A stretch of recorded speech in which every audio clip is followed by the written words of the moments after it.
Hello, everybody. Welcome to the new Habitants podcast. Is that how you say it? No, this is always going to be, from this point forward, a comedy Buffalo Sabres podcast. The wagon went down the Oregon Trail and got dysentery, but we are here to talk about it. Let's go.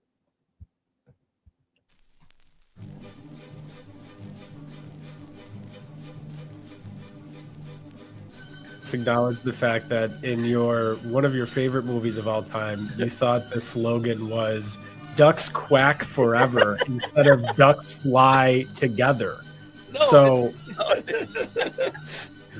it's you also bad. think they live in wells. It's the whole theme of the movie, Lou. But he had the duck call. They go quack.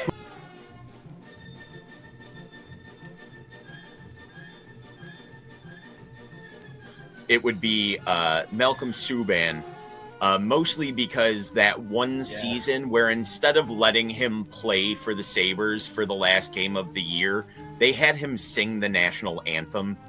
And it was a real, like, you're under contract, the season is over. We know you've only gotten to be up here a couple of times. How about you come back up here? Oh, great, I'll put my pads in the car. No. You won't need them. Just make sure you warm up the pipes when you're driving down the 90.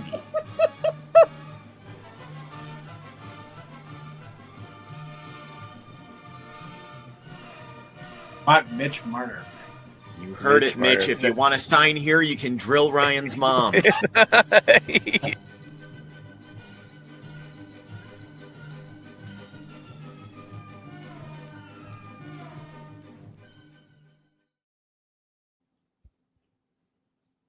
Well, we already have Pete here. Hey, Pete. We already have our friend Pete, the Canadians fans in here talking shit. Hopefully some Sabres fans come in, join us here to talk about the season ending here last night. I don't know. I feel like I would like to start before going to you, if you wouldn't mind, of saying, like, what a fucking ride, right? Like, I mean, we started this podcast a year ago because the Sabres were funny and a shit show. And so we were like, let's do a comedy podcast because this is such a shit show. And it has been surprising, right? I mean, we got that for a few months, and then we got a really, really fun second half of the year. All comedy and corniness out of, like, to the side. Like, this playoff run has been pretty magical, not just for the team, but me personally. I've got to experience with people, and have gotten really good luck getting into the arena, and just some amazing games. Some amazing emotions up and down. Really happy that it ended on home ice, to where they got their little flowers there at the end. So with that, I guess I'll give you a little chance to recap how you're feeling right here at exactly probably about 22 hours after the heartbreak. They should have listened at least to the intro of the pod and had Malcolm Subban sing the anthem yesterday. The superior Subban brother.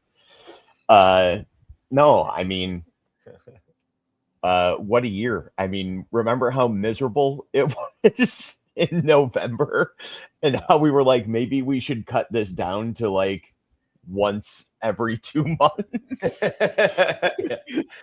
Yeah.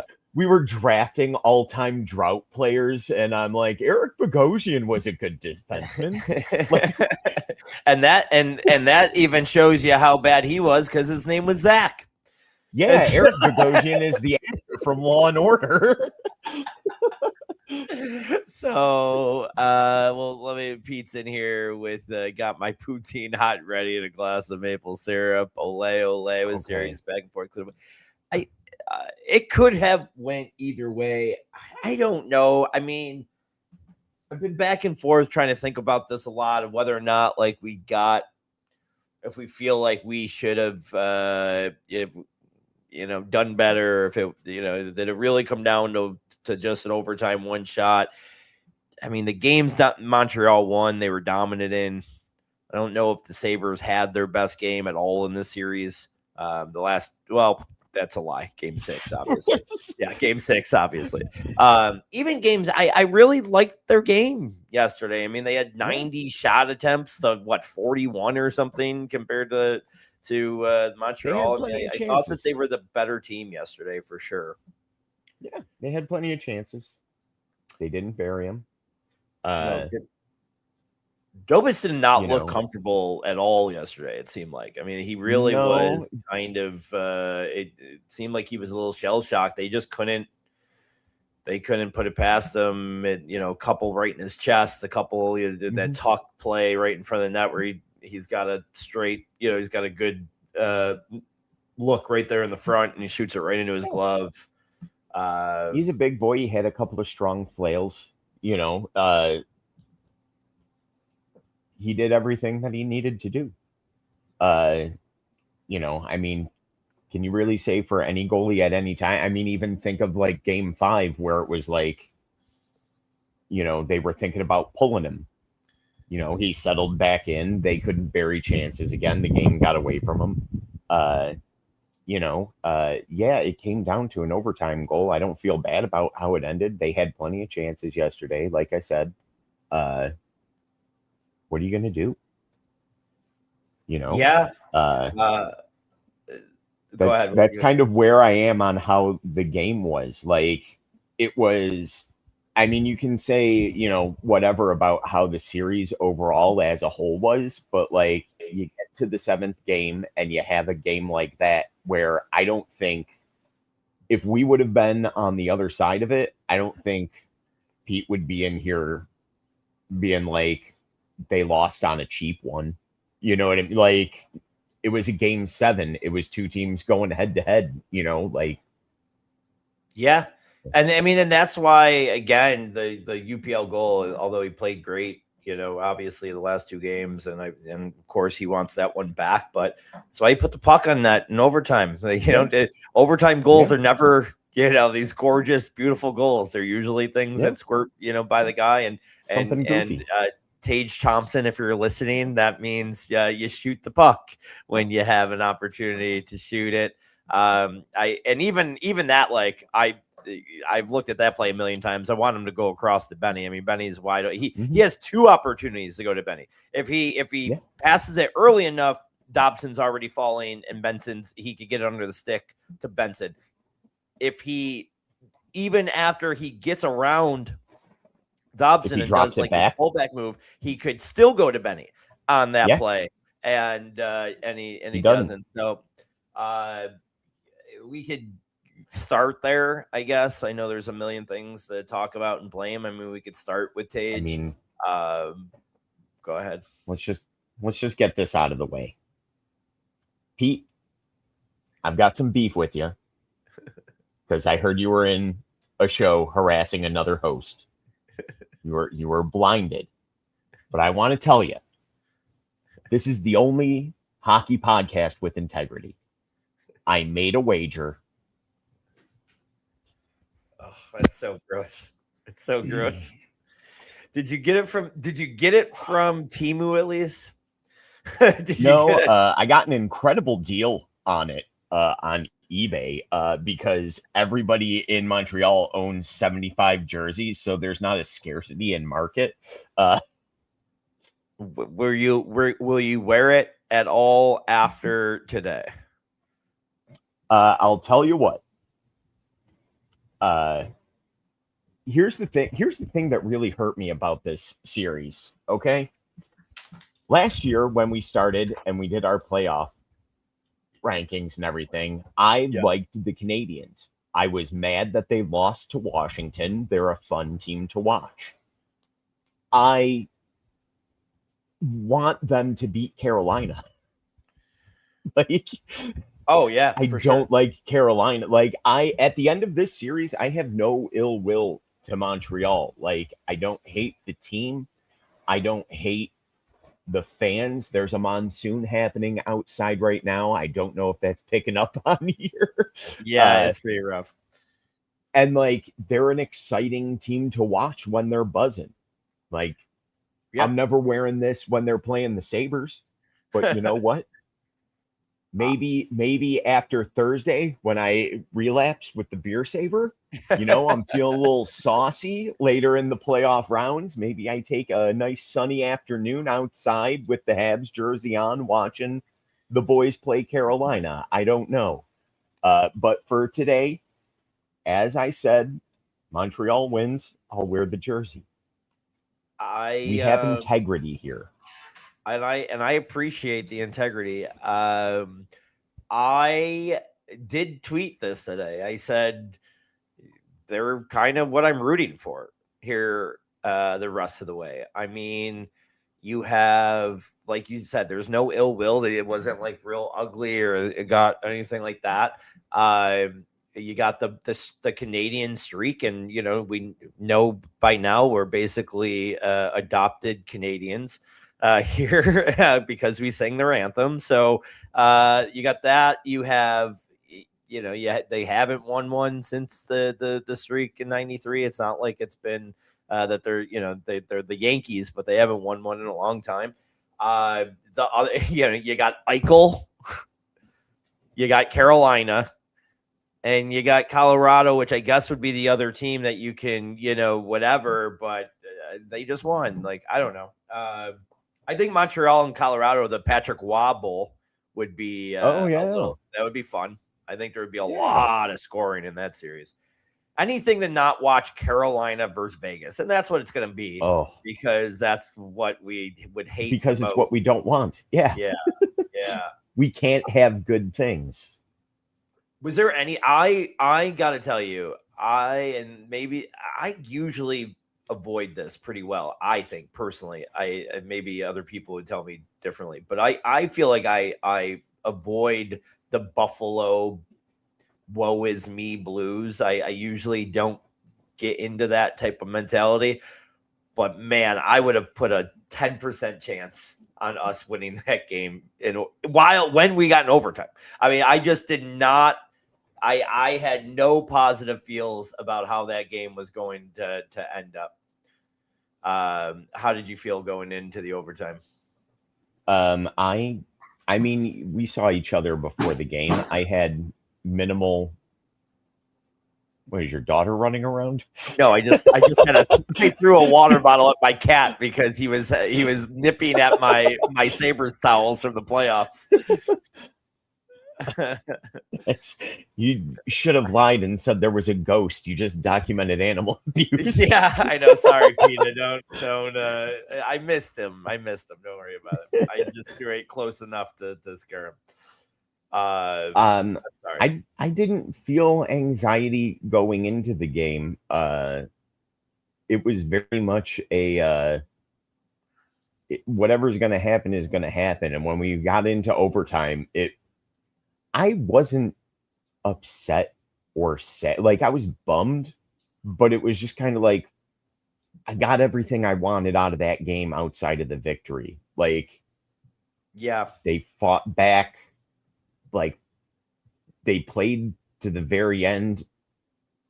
I don't know what I can say that would be more entertaining for it. It was just I was just kind of there and in it. I have a somewhat hot take. I think I felt more. I don't know what the word is, more screwed over or jaded or whatever. I felt the first Canadians goal being kind of like, I think that goal redirected. I think both calls were right. And we're going to talk about the other one. I think if the Melusine goal did count, the whistle didn't get blown, I think that they would have called it back for goaltender interference on Greenway, who poked at it to kind of force it out. So I don't think that goal ends up counting no matter when that whistle was blown. So like, I'm not, it sucks, right? Like, I mean, it just sucks because the puck was sitting there, and it, obviously that place would have been, the roof would have blown off, and that would have been it. I feel like obviously they would have taken that home, but I really think both calls were probably right. The first one, the kicking one, I think you could have called that. I just don't think they're calling that in the playoffs. They were both 50-50 balls. Like either call you could have justified. I will say one thing about the Malenstein goal. That the angle that I sit at, that puck was never actually covered. No. We could see it the entire time. Yeah. And the whistle's the whistle. The thing that really bothered me about it was that we got no in-game explanation. We got the ref making the motion that it was goaltender interference, but it's like, no, he didn't. I would rather you. I don't think he did make that motion. Did he? He did the that. Okay, I did not see that explanation at all. Yeah, I just saw and the that's whistle.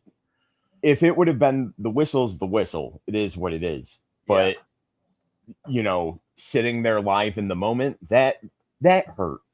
I'll admit that I was pretty bummed out about, and not knowing what was going on. A little bit of the the live game experiences, you don't get the announcers going over and over.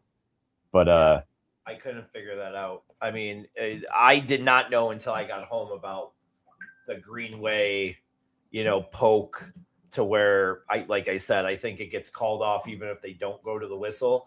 But I to your point, I had that same vantage point in the arena, and that puck was never covered. I mean, it was through his legs pretty quickly, and so if it was just the whistle, I'm gonna be pretty. I would have been pretty upset about it. Coming back, coming back home and looking at it, I've kind of calmed again. And at the end of the day, I mean, you're guy who wants $12 million.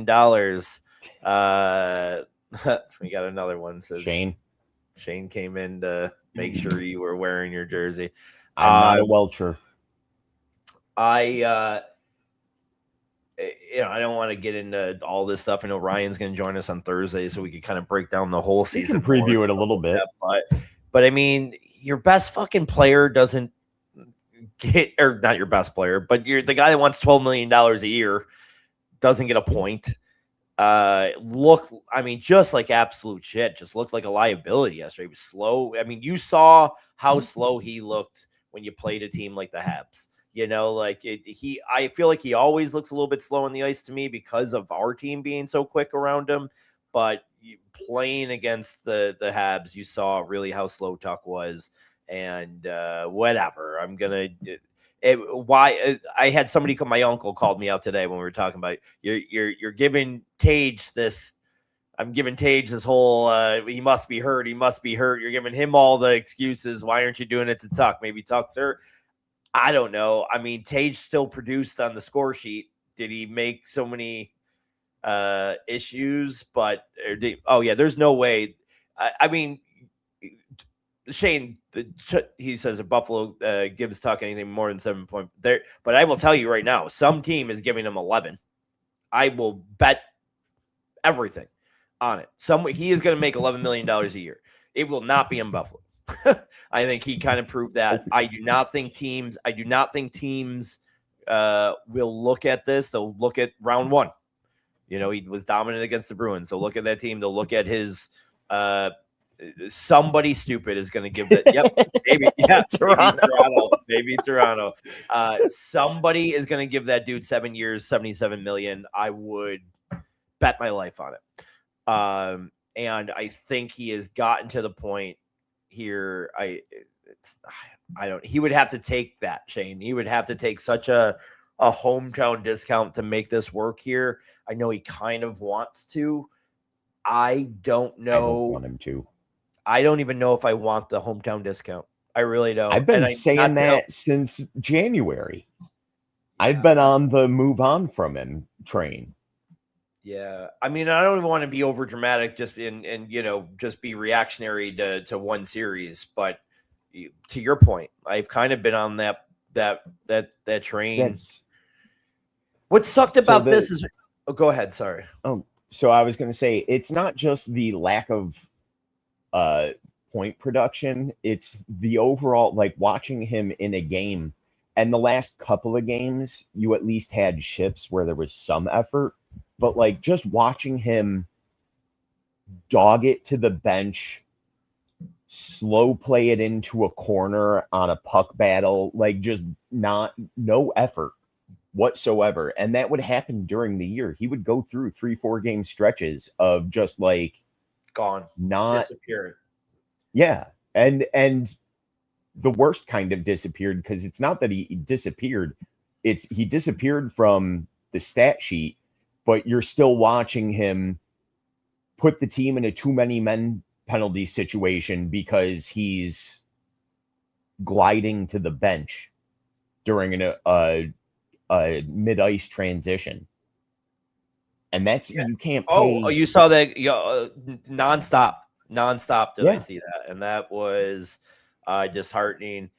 What really sucks, and what I was going to say there is just like why I was totally okay with them not getting anything for him at the deadline, knowing that they was probably not going to be signing or whatever. It's just like Tuck, use him as a rental on this team. Like that was Tuck felt like the type of guy you wanted that was going to up his game during the playoffs. And man, what a fucking disappointment.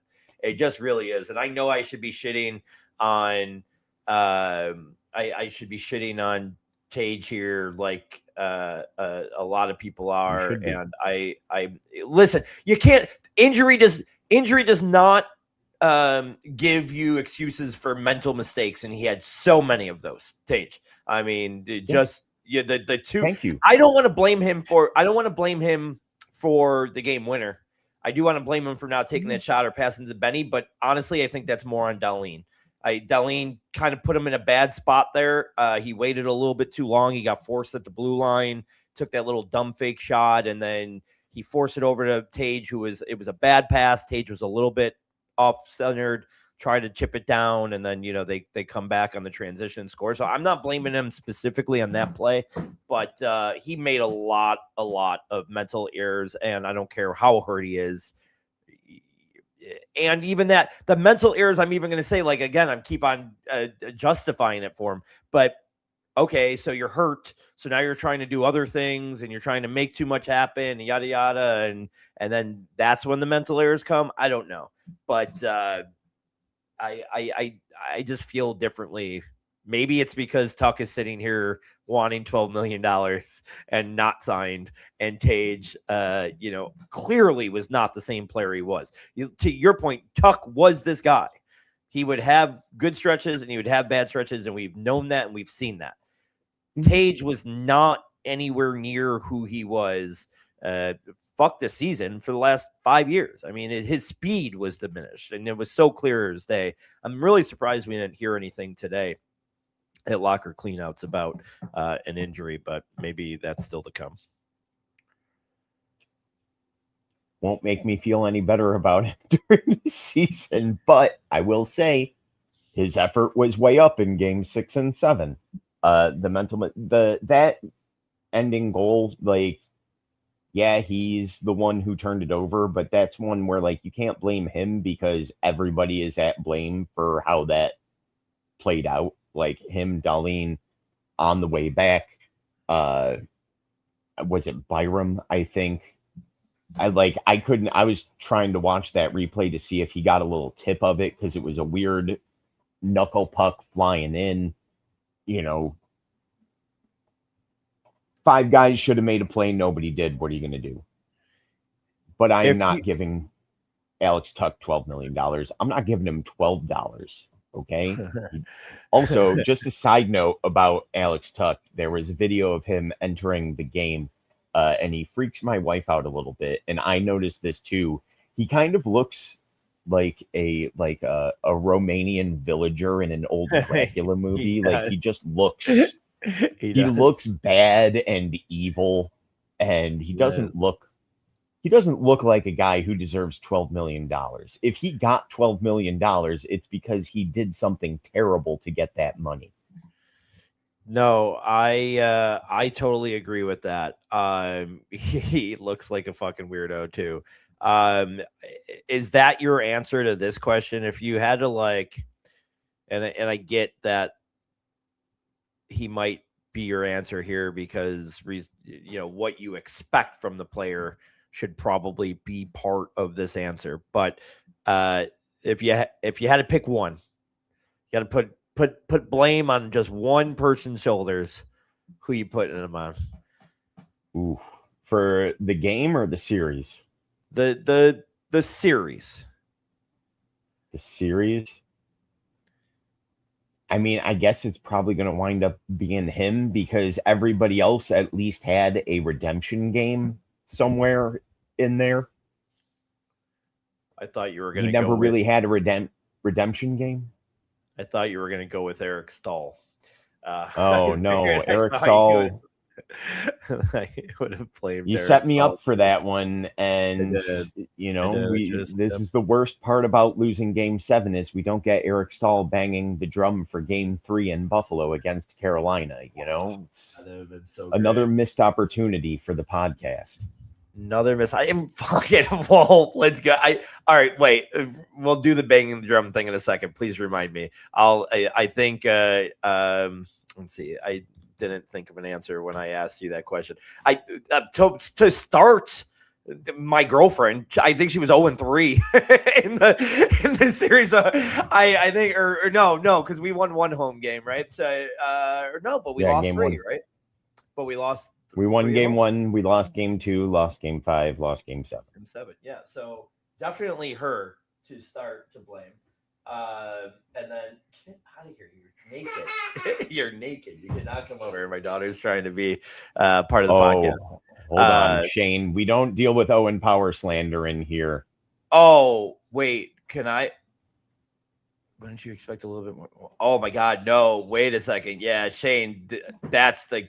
Well, I'll fight you there. Owen Power, get upstairs. Owen Power had an amazing series. Like that dude, to me, this the one thing I will remember this series is that was Owen Power's like coming out party. Like I will always when he is one of the best defensemen in 2-3 years in this league, which I do believe he has that. I will remember this series is the first time I saw that.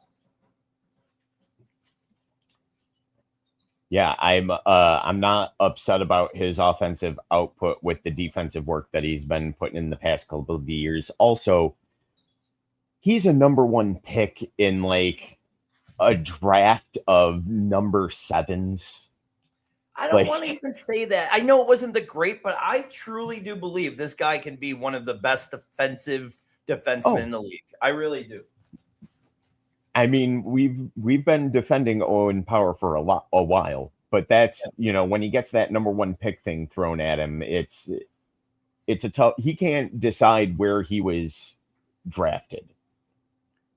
Yeah, you can't decide. But the offensive game was never going to be there for him. I mean, even in college, it wasn't. But you look at the analytics of like how he drives and his expected goals for on the net, like one, you don't want. I think he's better than Slavin. I really do. I truly think he's. I mean, obviously, right now Slavin's at the end of his career. But are you saying like can he turn into that? I think he's going to be better than Slavin. He doesn't do the same things as Slavin. Slavin, will block a lot of shots. But in the comparison to Slavin, like they're both not very physical guys.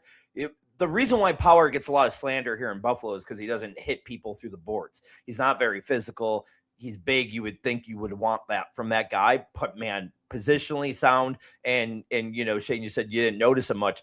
That's a pretty good thing to not notice a defensive defenseman. If you notice in a defensive defenseman, there's something wrong. But his offensive numbers are not normally, they're not going to be goals, But if you look at the expected goals when he's on the ice and just how he is on his breakout passes and all those things, he really adds a lot to the transition game and the offense in this team. I think think you spend some more time with him. To me, he was the best. It might have been the best player on the team besides Benson during the series. And Dahlin really came in to his own for 3 games. He was dominant. So maybe that's, maybe it's Benson, Dahlin, and then Power. But like I said, I'm ready to call this the Owen Power coming out party of the series. He was just amazing to me. Yeah, so I'm glad, especially in the last 2 games on a bum ankle.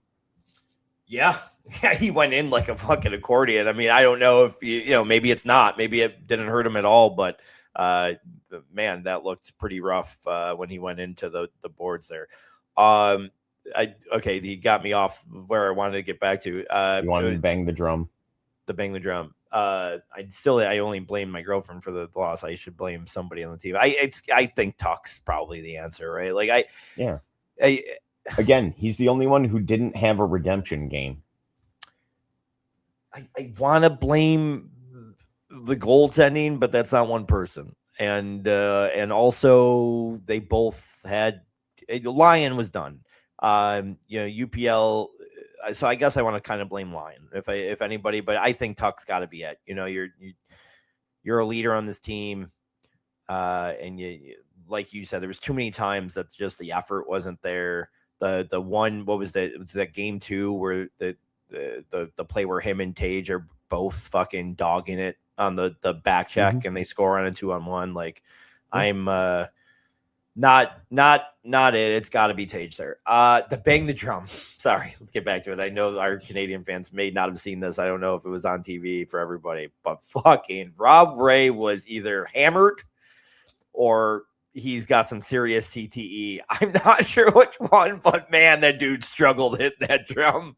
I know he's been off of the local radio broadcast for, I think, like most of this series, if not all of it. Yeah. So I don't know if something's going on with him because they said he was taking care of some personal matters. Maybe he had a non-refundable boys trip because he didn't expect the team to make the playoffs and he was just getting sauced for 5-6 days and he showed up for the drum. One couldn't do the "Let's Go Buffalo" in rhythm, but then he didn't even give the fans the chance. He almost went right back and did it. It was like, dude, like they had to be like, no, Rob, no, this is not. You got to get back to the odd club for shoot skis. Yeah, that's exactly. Man, I just I don't know if you saw.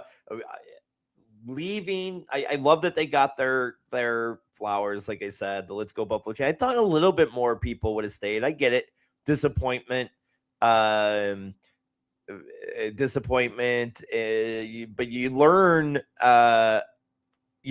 from no goal, right? I mean, I know not a lot of fans are around for 98-99, but you don't got to rush out after an overtime goal. Maybe wait around, see if the league talks to anybody. I was waiting around. I looked at the refs the whole time. Is anybody talking to anybody? But I was really excited for them to get that moment. I wish fans weren't so dumb and they realized they did the "Thank You Sabres," a nostalgia tribute. But the "Let's Go Buffalo" thing was pretty cool. Did you stick around, or are you a shitty friend? No. Fan? Stuck around till everyone was off the ice. Look at you. Had a little bit of a that's all we get at the end. Sitting here clapping for you motherfuckers. Yeah. But stayed to the end. It was nice, especially hearing some of them in the post game stuff where it was like, man, maybe you guys shouldn't have stuck around and just gone and grieved a little bit. Yeah, they were because there were some tough locker room interviews after that game. I got to go back to the chat real quick. They said they did see Rob Ray. Did they also show Rob Ray in the JFG shirt and then revealing a second same sized JFG shirt. Yeah, and then so that was I didn't get that either because I was like, is he going to take off the second one and then be shirtless? That was his thing. I don't know if you guys, the Canadian fans in here, know, but that was Rob Ray's thing. He was always shirt off. So I just didn't get that. It was just like he took it off and just had the same shirt. It was so dumb. Just the same shirt. I did really love that chant. I'm shocked that it got going. I'm shocked that it was Shane. So he used to take off his jersey when he got in fights. I don't know if you know the reason why the players now wear The tie down. the behind strap. the jersey strap is called the Rob Ray rule. You're not allowed to take off your jersey during fights. So he was known to be shirtless, which is what I thought he was going to do. I thought he was going to take off the shirt and be shirtless. and He notoriously wore no undershirt under his equipment. He would get that jersey off, the shoulder pads would come off, and he'd be bare chested. Yeah, it was really weird. That felt very CTE like for sure. The just fucking go chance though, man. I mean, like, one, love Lindy.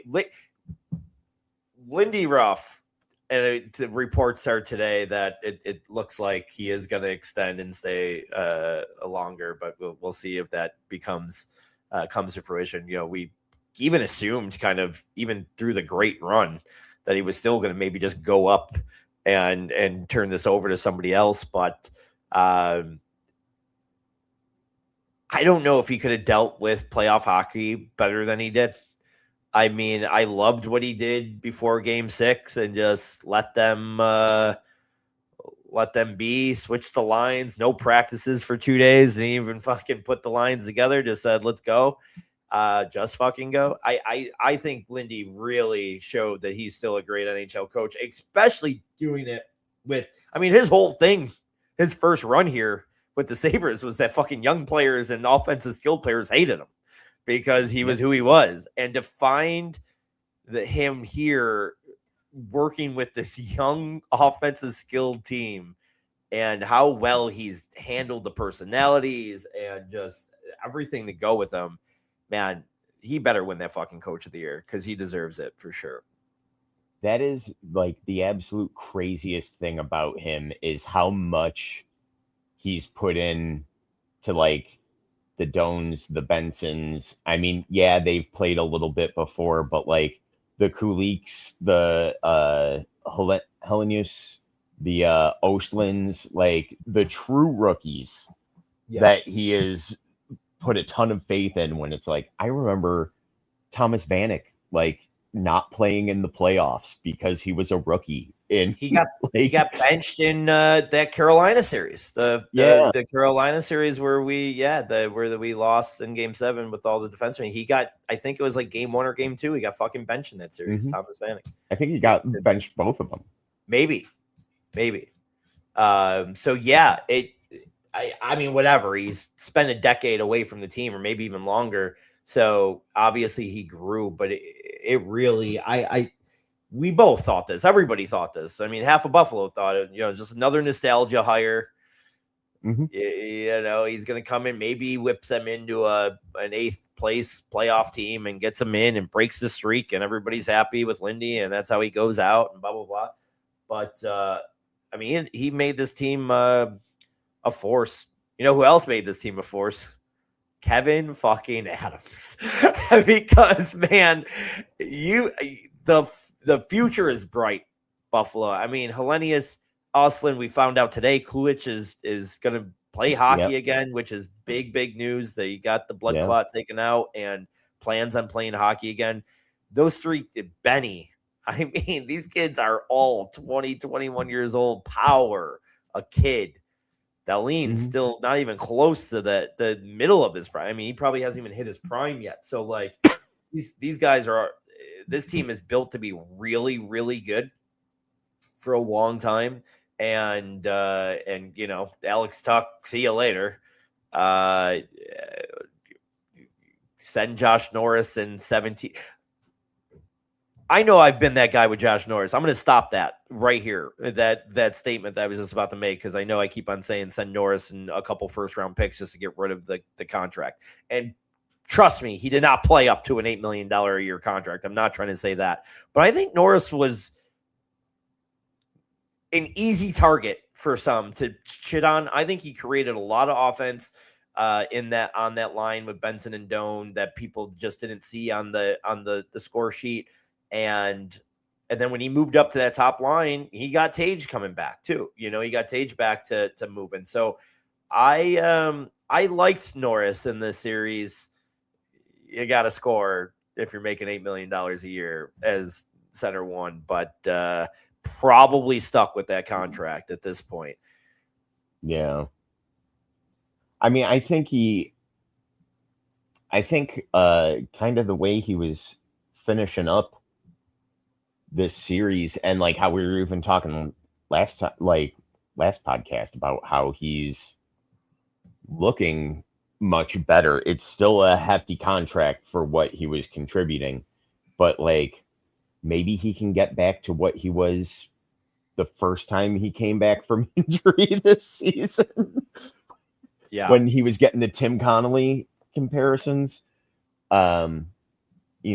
See what happens with a little recovery time, some off season, maybe a different role when you start getting some of these other young centers into the lineup. I'm not towards the end of the season. I was getting ready to agree with you that it might be time to move on for Brian Rust, but now it's like, if they did something with him, I wouldn't be heartbroken. And if they tried to see what shook loose early next year, I wouldn't be too upset about that either.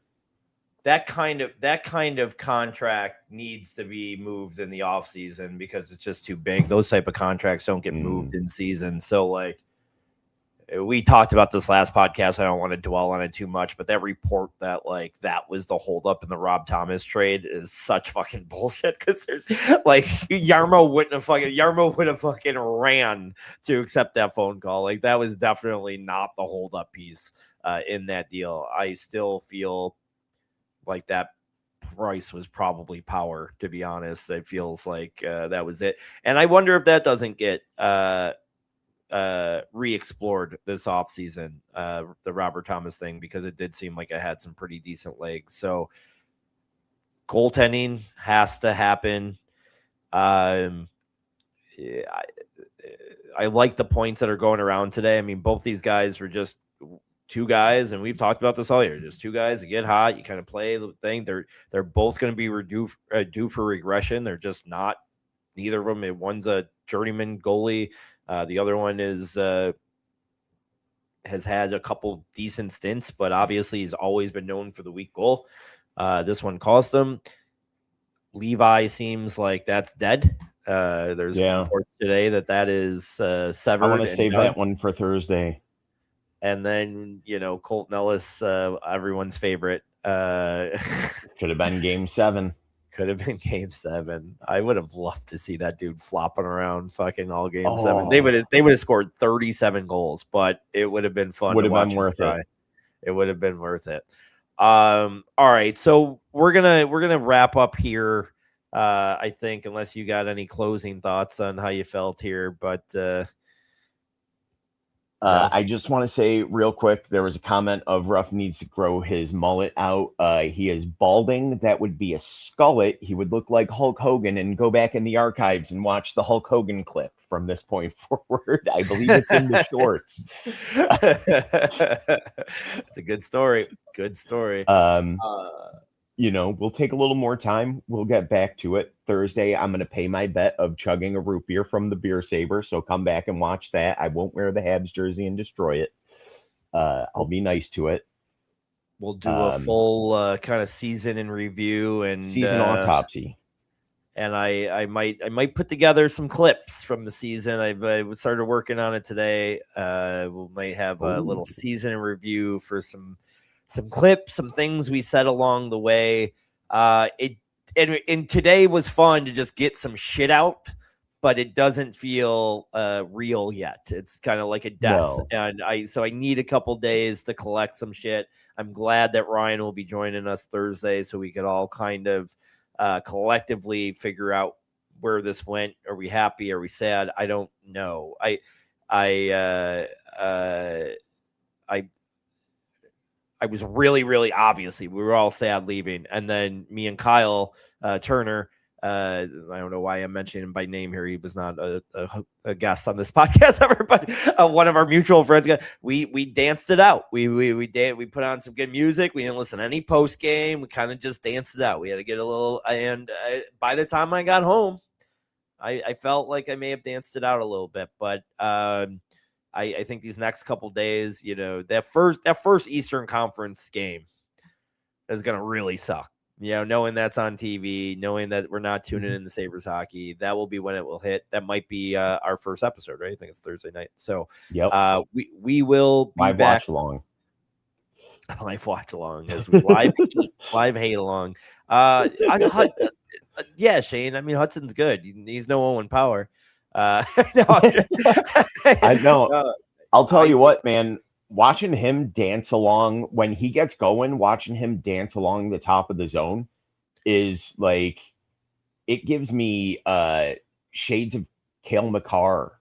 Like when he just starts reeling up top and you have no idea what's going to happen, but you just get terrified. I don't even think you got to go Makar. I mean, whatever.